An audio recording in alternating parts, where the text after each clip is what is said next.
Is the future of K-pop non-Korean? With the K-pop wave growing worldwide, will this shake up things a little within the industry?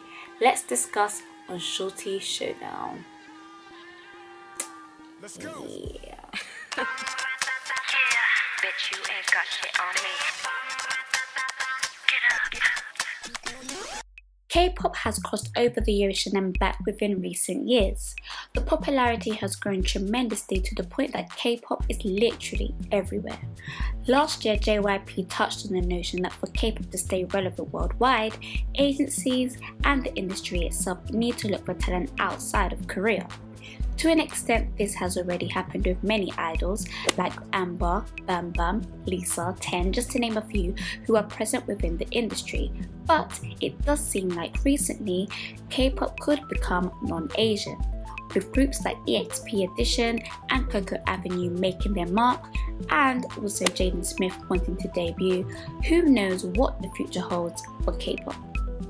But is it a bad thing? I think the main thing we need to focus on is execution.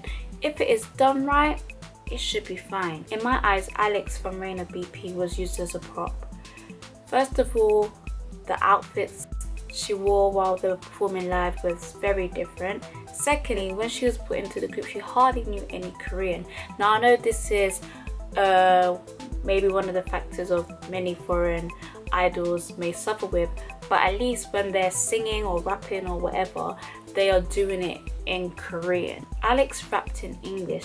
Now personally, I don't really have an issue with this, but I feel like if she's gonna rap in English, she should just throw some Korean words in there.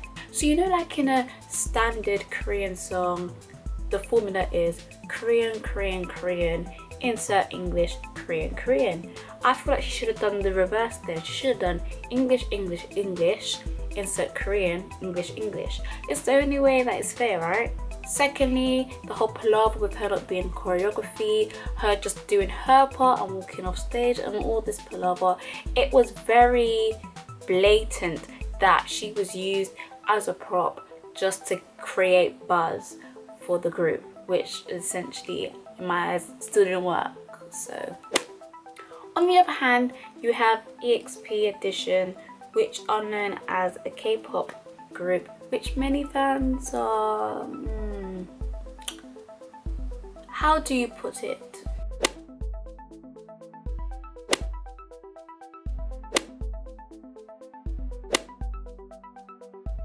Not very happy. At least with them, I feel like they are trying to sing Korean, even if it doesn't sound appeasing to some people's ears, which is fair enough. But at least, you know, I feel like they're trying. Additionally, people have to remember they started out as a master degree thesis done by Bora Kim, I think that's her name. I think the main issue with this is the fact that they are mostly white and people were saying it's appropriation.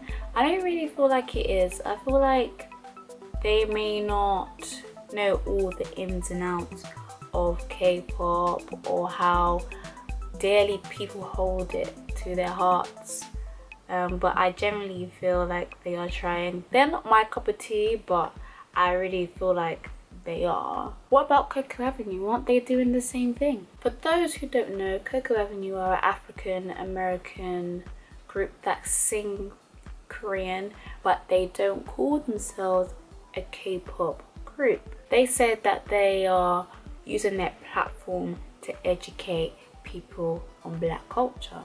Now, some of our faves have, you know, appropriated some of our culture. If it's not our culture, then it's the Latin American culture, where they just pick things they think look cool and just wear it as decoration, which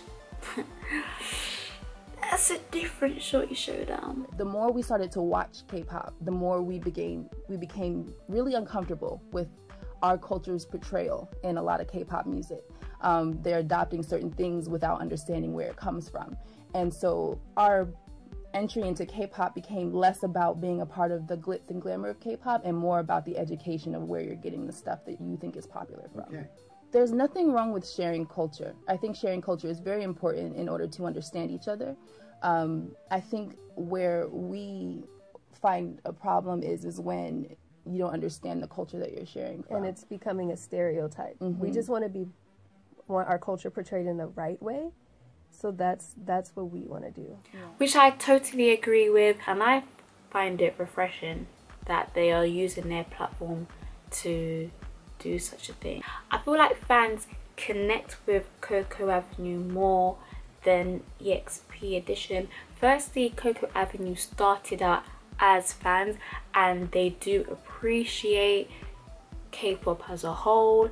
In addition, people get to see who they are as well through their vlogs, through their YouTube channels, stuff like that. So I feel like it's easier for people to connect with CoCo Avenue, except for EXP Edition that were kind of like sprung upon you.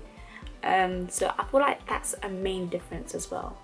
But the main reason why this is relevant now is because Jaden Smith, yes, Jaden Smith, Will Smith's son, tweeted that he wants to debut and he wants to become a K-pop star. Now these tweets started off around last year, December, and now he tweeted something recently saying he wants to debut some point this year. He seems set on it, he seems serious. A lot of tweets and comments are going around laughing at the whole situation. I don't really know what he's gonna do per se. Only time will tell. With EXP Edition, CoCo Avenue, and maybe Jaden Smith debuting in the future, does this mean that K-pop will become non-Korean? Is everyone against them because they're not Korean? This is what I want you guys to answer. If EXP polished up, had banging choreography, the songs were banging, the Korean didn't sound weird, would you support it? Does this mean K-pop will become non-Korean? In my eyes, nah. It's just a little sprinkle here and there. None of them have really made like a stamp on the Korean charts for anyone to worry that their beloved K-pop will be tarnished. I do think it's a nice way to open conversation, as it is bridging the gap between K-pop and Western music, so K-pop could become more prominent. We've already had collabs with Western artists with K-pop stars. So you had Wale and Rapmon that came together on a song. If you want to go all the way back, you may remember Kanye West, JYJ, G-Dragon and Missy Elliott. So I just feel like it's bridging the gap, which I feel like is not a bad thing. That just means more concerts, more chances that you'll get to see your faves in the future. But let me know what you think about everything that's going on. Do you completely disagree with EXP Edition? What makes EXP Edition different from CoCo Avenue? And is Jaden Smith really gonna debut? I don't know. Let me know in the comments below, and I'll catch you guys next time.